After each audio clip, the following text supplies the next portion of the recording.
বধূ কোন আলো লাগলো চোখে, বধূ কোন আলো লাগলো চোখে, বুঝি দীপ্তি রূপে ছিলে সূর্যালোকে, হে বধূ কোন আলো লাগলো চোখে।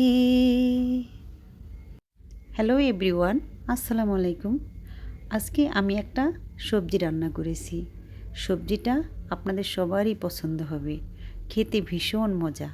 এটা আপনি রুটি কিংবা ভাত সব কিছুর সাথেই খেতে পারবেন। আমি এখানে নিয়েছি সিম, আলু, গাজর, মটরশুঁটি। তারপরে হালকা একটু মশলা দিয়ে হালকা মশলায় ভাজিটা করে নিয়েছি। খেতে অসাধারণ হয়েছে। আমি আপনাদের কাউকে রান্না শেখাচ্ছি না, আমি কিভাবে রান্না করি সেটা আপনাদের সাথে শেয়ার করছি। যদি আপনাদের ভালো লাগে তাহলে এভাবে একবার ট্রাই করে দেখতে পারেন। তুমি যে আমার কবিতা, আমার বাঁশির রাগিনী, আমারও স্বপ্ন জাগরণ, চিরদিন তোমাকে চিনি। তুমি যে আমার কবিতা। আসলে কি, রান্না করার সময় গান গাইলে মনটা খুব ভালো লাগে এবং রান্নাটাও হয় মনের মতো। এমনিতেই রান্নাবান্না আমার তেমন ভালো লাগে না, তারপরে যদি হয় আবার প্রচুর শাক সবজি মাছ মাংস রান্না, তাহলে তো আমার মেজাজ একদম খারাপ হয়ে যায়।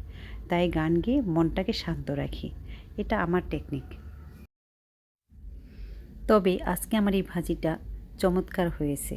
আমার ছেলে এবং আমার হাজব্যান্ড খেয়ে বলেছে অনেক চমৎকার হয়েছে। এটাই আমার সার্থকতা। তাছাড়া আমার একটা গোপন টেকনিক আছে।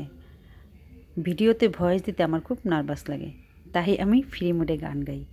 যদি আপনাদের গান কারো ভালো না লাগে তাহলে আর এখন থেকে দেব না।